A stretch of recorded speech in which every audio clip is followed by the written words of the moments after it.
the first part in truly creating a new personal reality is overcoming your present personality.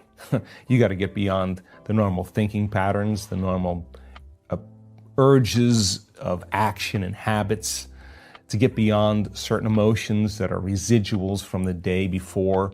That's the work right there. That's the part you have to overcome. So some days you just kind of slip in and it's magic because you've been practiced, like having a great golf game or a great tennis game or a great run or a great session of knitting. You're in your groove. Other days you got to work a little bit more for it. And for me, what I've learned is those hard days, the days that are the most challenging, are always the most rewarding, because now you're uncompromising to an outcome. And if it takes you an hour to get beyond yourself, to find the present moment, because that's the only place where the unknown exists, the familiar emotions and hardwired patterns of the past are the known. The predictable future, in trying to forecast the feeling of every event in our life, what people do unconsciously, is also the known.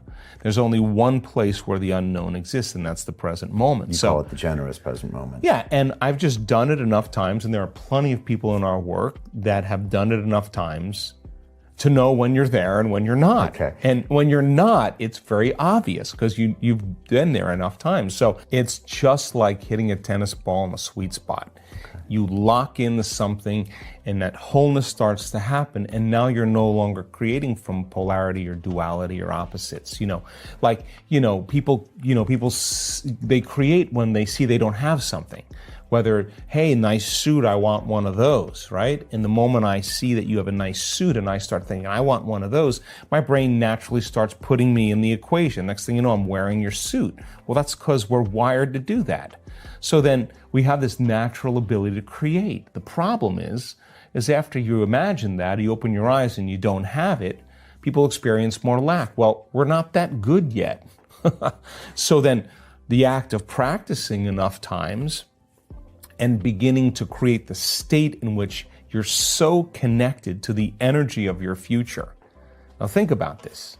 You're so connected to the energy of your future, you're no longer looking for it or waiting for it. You feel like it's already happened.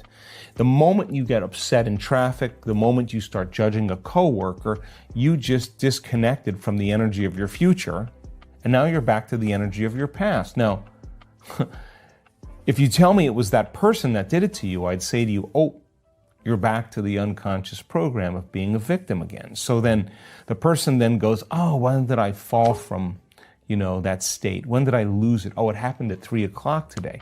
The next time that happens, what can I do differently? Now the person's moving through their challenges in their life with coherence, with rhythm. They're starting to begin to make strides, and that they're no longer knee-jerking to the people in their life that they've used emotionally to reaffirm their identity. Now, this is the work because you look around to see if anybody's doing it, and you don't see anybody else doing it. It's kind of this kind of lonely moment where you're realizing that I'm the only one doing this. That's that kind of moment that you realize that nobody understands you but you, right? And you can't even ask your friends for their opinion because they're going to give you their opinion based on their own experiences. And it's that kind of moment where you have to draw in all your resources and begin to make up your mind. And I've interviewed hundreds and hundreds of people that have healed themselves from all kinds of health conditions. And one of the most important elements that I see over and over again is when the person said, I just got to this point in my life where I made up my mind. And they made a decision with such firm intention that the amplitude of that decision carried a level of energy that was greater than the hardwired programs in their brain and the emotional conditioning in their body to the past. And their body responded to their mind in that instant. And the stronger the emotion or the stronger the intensity of that energy, the stronger they felt that energy, they came out of the resting state, the more they paid attention to the choice they were making. Right. We had a woman on the stage in our event just recently, 78-year-old woman, very serious car accident, in a wheelchair, couldn't walk, couldn't speak, made up her mind. Like, this is it. I am here to change. It wasn't like 50% in, I hope this works. She was like, I made up my mind. And the decision became a moment in time that she never forgot. She will say to you, I know the moment I made up my mind. I know the moment I decided to change. That, think about it, that is the moment she moved her brain and body from the past present reality into a future present reality. What do I mean by that? People wake up in the morning and they don't feel anything, and all of a sudden their brain is a record of the past. They start thinking about all their problems, and those problems are memories of certain people and objects and things at certain times and places. So the moment they start remembering their problems, they're thinking in the past. Well, every one of those problems has an emotion associated with it. So they start feeling unhappy, they start feeling discouraged, they start feeling victimized. Now their body's in the past.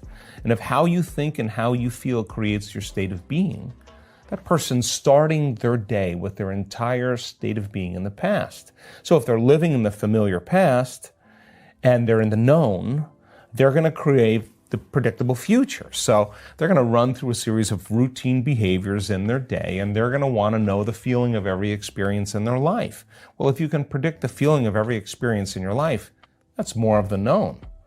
So now, the person who's now living in that future known reality, how are they going to change? Well, the moment you make a decision and you come out of your resting state and you begin to say, I don't care what's going on in my life, environment. I don't care what people think, environment. I don't care how I feel, body. I don't care how long it takes, time. I'm going to do this. And the hair on the back of your neck stands up. That's a new electrochemical signal to the body. This is the body saying, he's serious this time. It's like jumping on a horse and wrapping your legs around and giving it a kick. The body's like, ooh, we're going to ride now. It's no longer, oh, geez, I think I'm going to change tomorrow. Right. This is a strong signal, and that becomes a long-term memory. That moment defines the person. So then the stronger the emotion, if the emotion of inspiration is greater than the emotion of suffering from the past experience, the stronger the emotion they feel, the more they pay attention to the picture in their mind. We could say they're remembering their future, and they're beginning to brand that circuitry in their brain and send a new emotional signature to their body. And in a sense, they're creating a coherent, clear intention with an elevated, coherent heart emotion, and now they're broadcasting a whole new signature, and that's dropping a big stone in a very placid lake, and here come the waves. That's moving right out into reality, and the person is beginning to change their energy, and nobody changes until they change their energy. And when they change their energy, they change their life. And what's the cool part?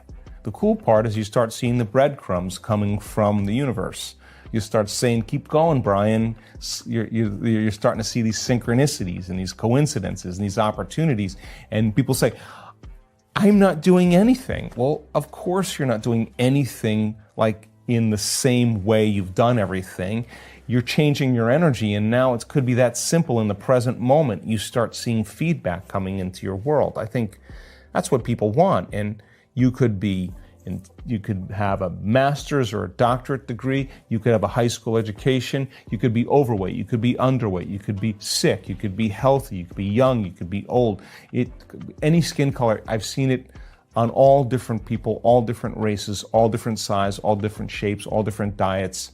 Nobody is so special to be excluded from that phenomenon. Well, it takes a little bit of training. I mean, knowledge is the forerunner to experience.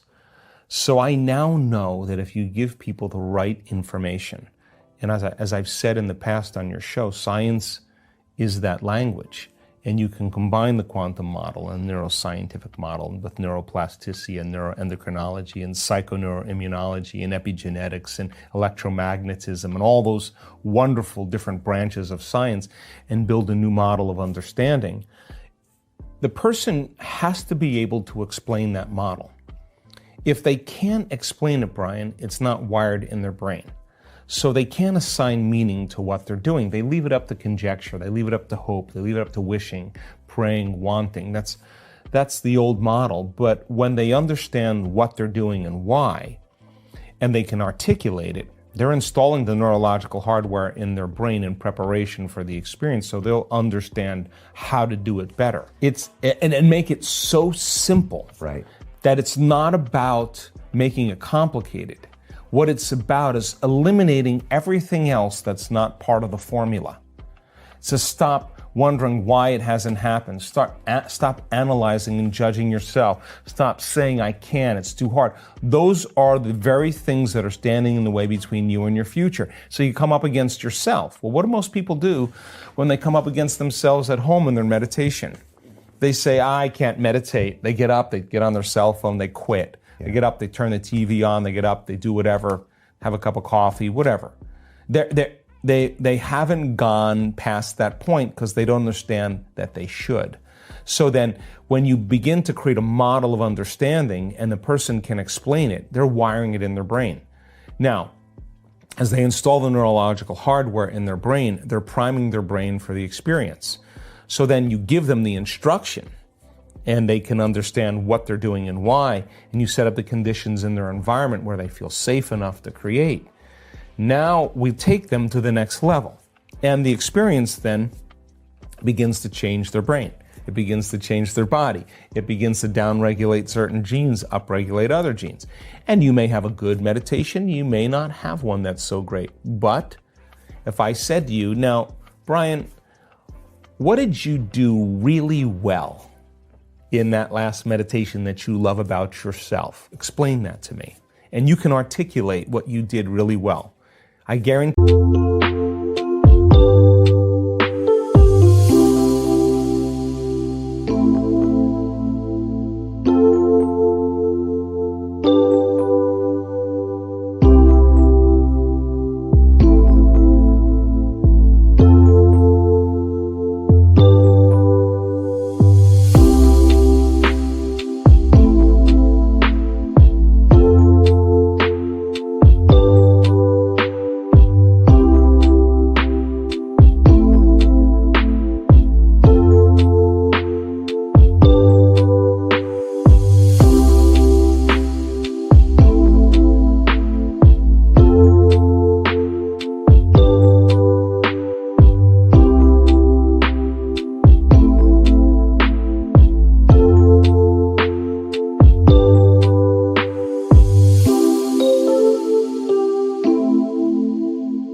You, when it comes time to do it again, you'll do it again. Then if I said to you, if you had another opportunity to do it again, what would you do differently? What would you bring? What would you improve on? What would you work on? And if you can articulate that, I guarantee you, you're going to become conscious of those unconscious things that you were once unconscious of, and now you're going to go a little further. And when you stretch a person a little further past that point where they normally stop, that unknown, that's where the magic happens. So in the beginning, you step out into the unknown, it feels uncomfortable. But if you keep applying what you're learning, we've seen this over and over again, and for years now. The person gets beyond themselves. There's this kind of dramatic shift that takes place in a collective of 1,000 people or 1,500 people. Now the energy in the room's changing. Now people are getting it. They're creating more coherence. They're starting to break through. And now give them the opportunity to demonstrate how powerful they really are, and you will be surprised on what you see. And it comes in any shape, any age, any sickness. I mean, you can't tell me you're too sick to do this work any longer. You can't tell me you're too old to do this work.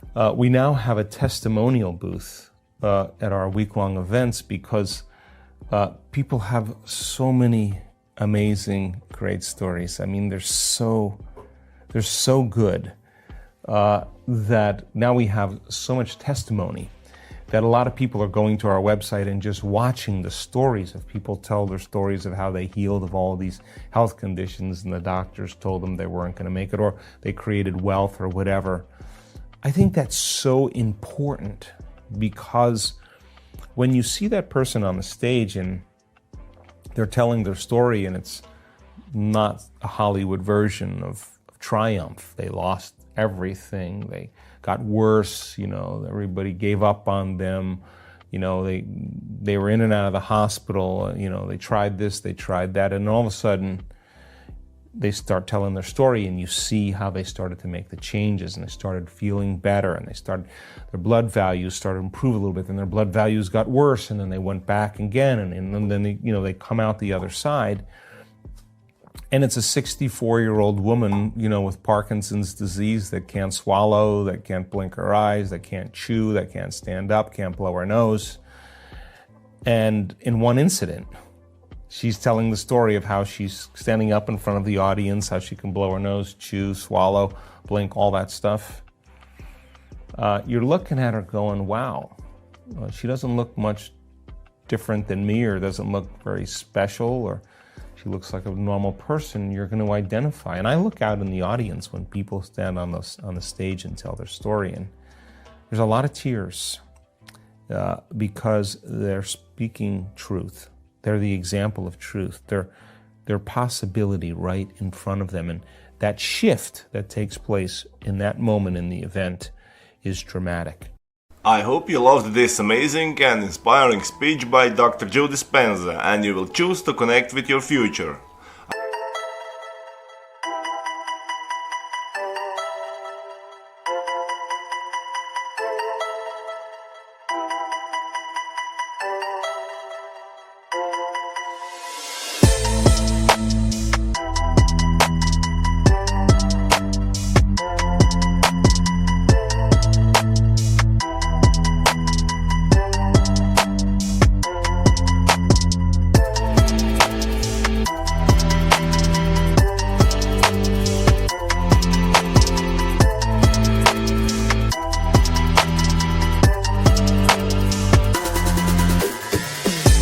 I'm sure you'll be motivated to apply this advice to your life and find the courage to start making changes to step into your desired future. It's all about you. We are continuing with our daily practice of completing the inspiring quotes.